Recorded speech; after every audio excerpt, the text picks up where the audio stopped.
let's go live to Edinburgh to hear from Nicola Sturgeon.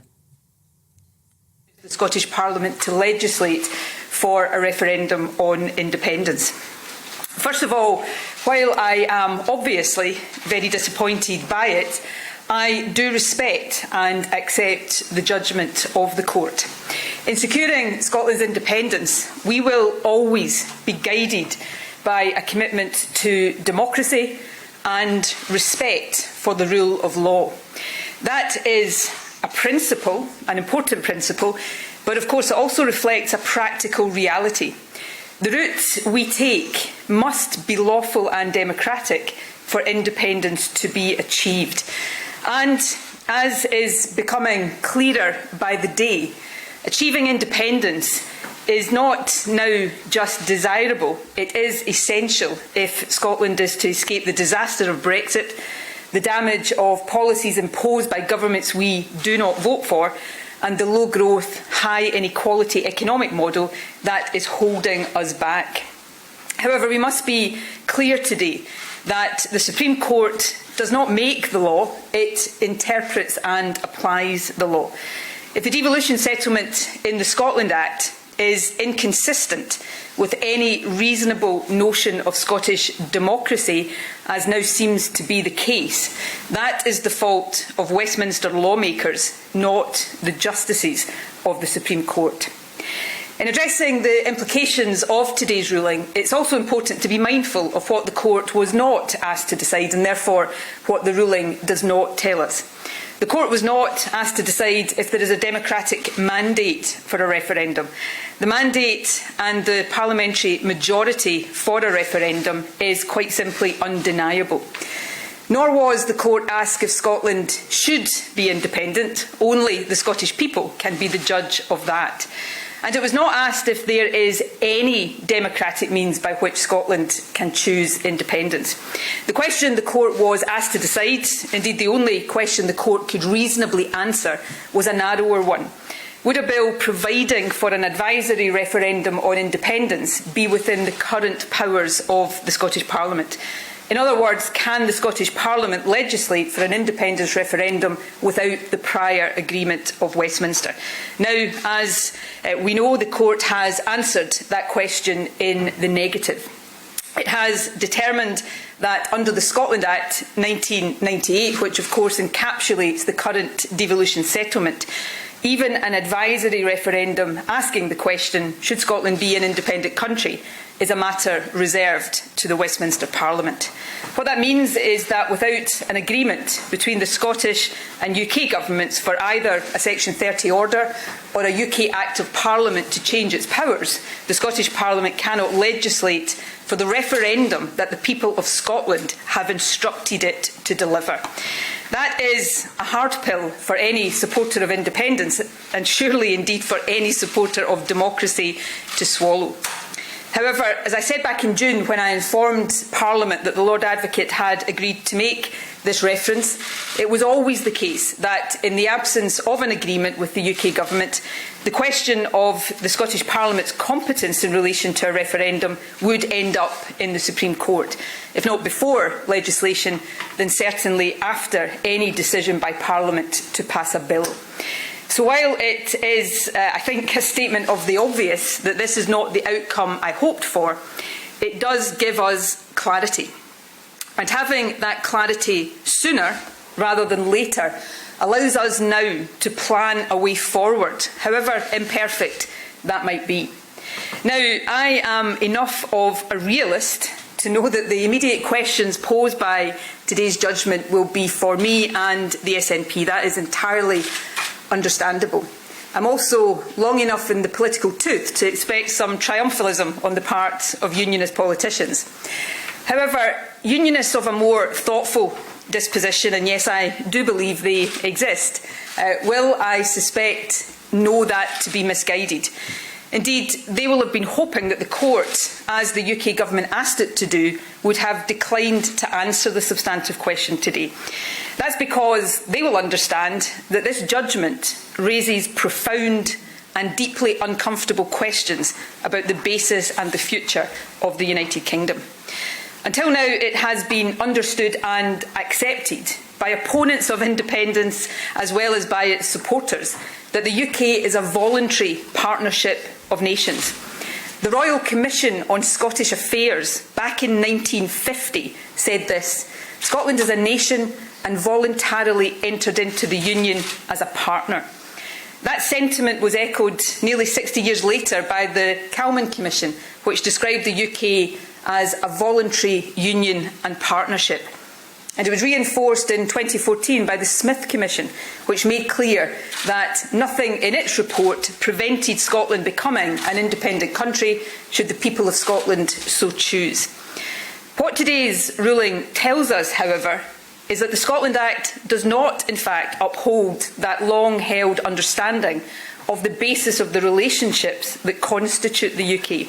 On the contrary, it shatters that understanding completely. Let's be absolutely blunt. A so-called partnership in which one partner is denied the right to choose a different future, or even to ask itself the question, cannot be described in any way as voluntary or even a partnership at all. So this ruling confirms that the notion of the UK as a voluntary partnership of nations, if it ever was a reality, is no longer a reality. And that exposes a situation that is quite simply unsustainable. I don't often, as all of you know, quote former Tory Prime Ministers, but I will make an exception today. In the words of former Tory Prime Minister John Major, no nation can be held irrevocably in a union against its will. Indeed, perhaps what today's judgment confirms more than anything else is that the only guarantee for Scotland of equality within the British family of nations is through independence. That fact is now clearer than ever before. The immediate question, of course, is what happens now? Obviously, I'm making these remarks just a couple of hours after the court issued its judgment. While the terms and import of the ruling are clear, it will still be important to absorb and consider the full written judgment properly.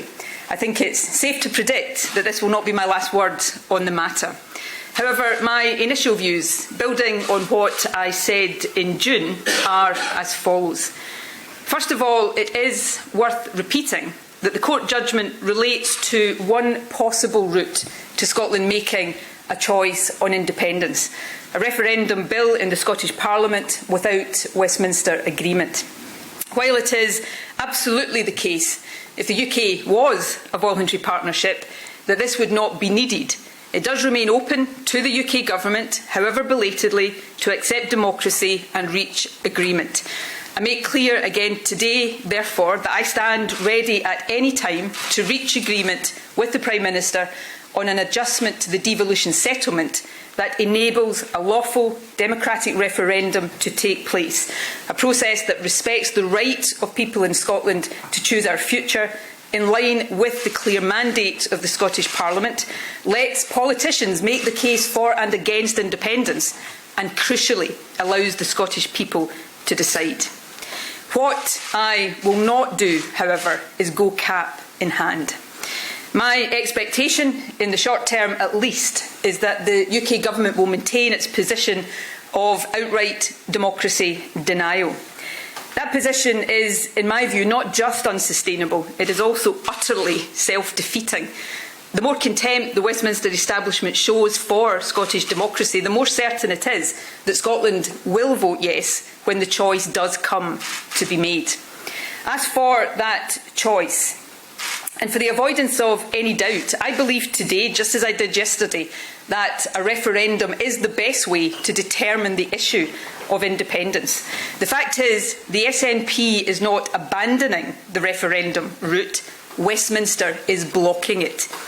And in that scenario, unless we give up on democracy, and again, for the avoidance of any doubt, I, for one, am simply not prepared to do that, we must and we will find another democratic, lawful and constitutional means by which the Scottish people can express their will.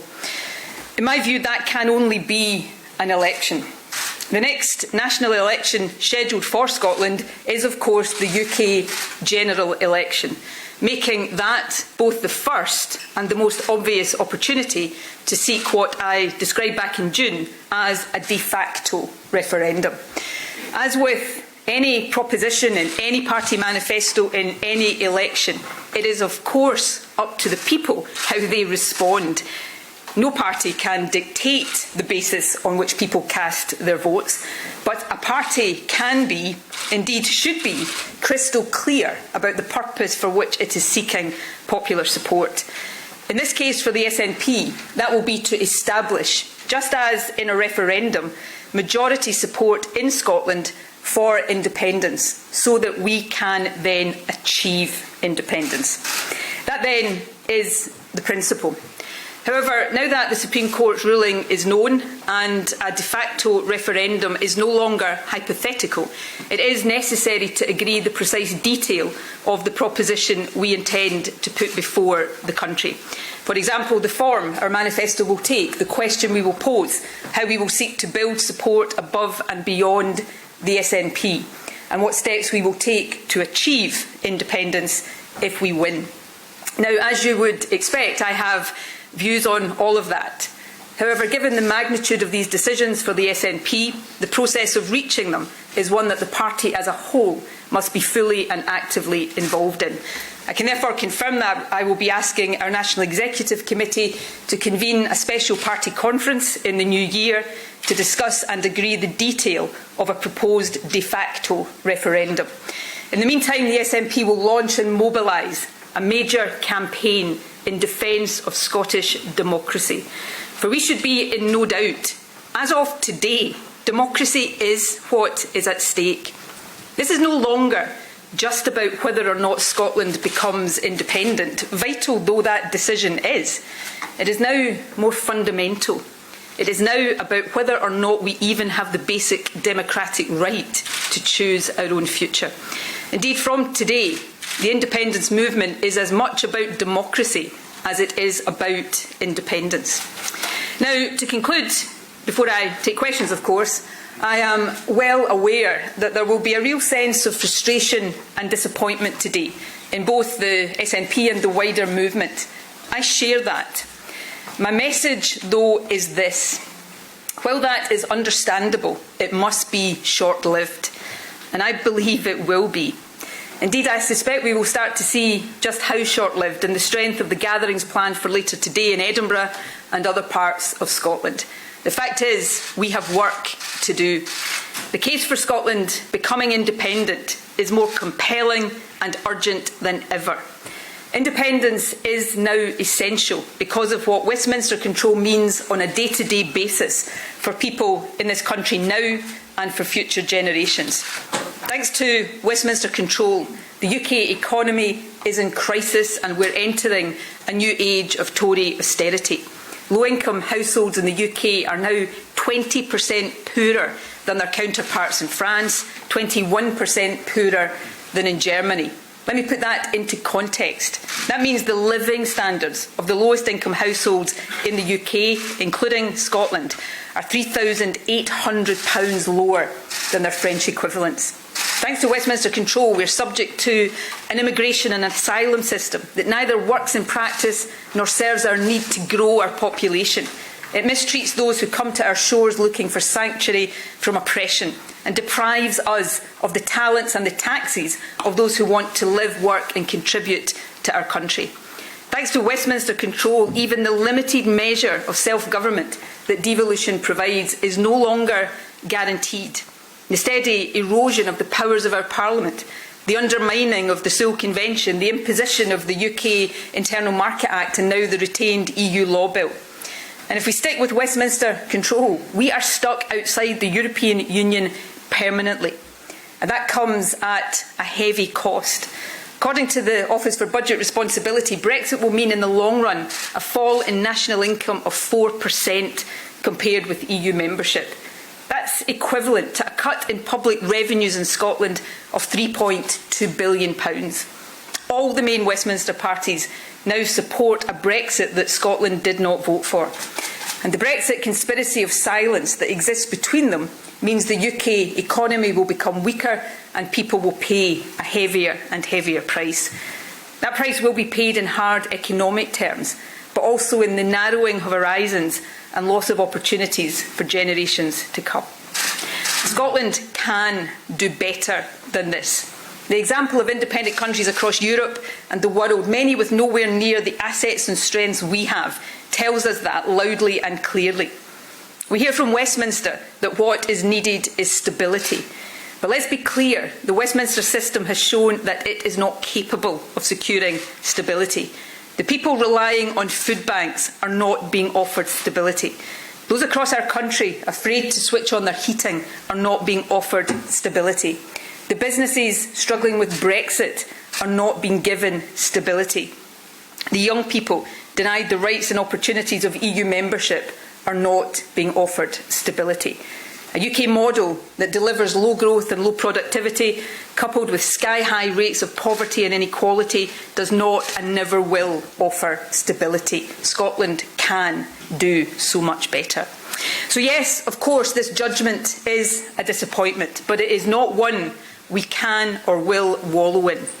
Indeed, getting the judgment now rather than later gives us the clarity we need to plot a definite way forward. Fundamentally, our job in the independence movement today is the same as it was yesterday.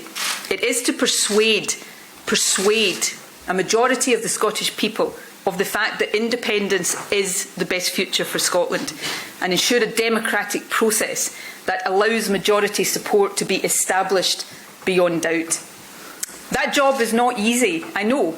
On some days, like today perhaps, it feels more difficult than ever. But nothing, absolutely nothing worth doing is ever easy. There is no doubt whatsoever in my mind that independence will be worth it. And my resolve to achieve independence is as strong as it has ever been. Indeed, it is, if anything, today even stronger.